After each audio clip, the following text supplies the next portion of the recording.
Fredi Miller se je šele pred kratkim pomiril od šoka po nesreči, ki bi se kmalu sprevrgla v tragedijo. Na glavo se mu je skoraj podaril del hiše. Ledena doba je prišla in je praktično pokvarila stene, pa tudi strop se je zrušil v Sandiovi sobi.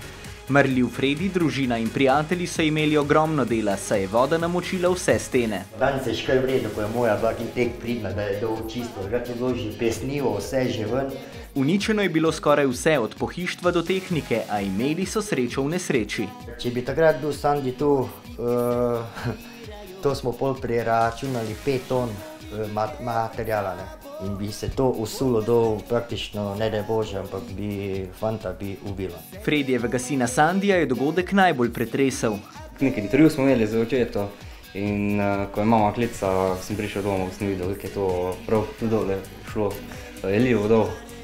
Torej, da bi se to širilo res spodaj.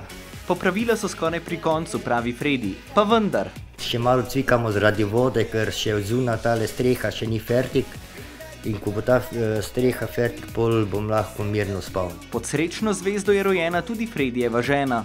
Ona v paniki je šla, namesto da bi štrom ištekala ven, a bilo je pa tek vode že noter. In se pravi, kable v štromu notri.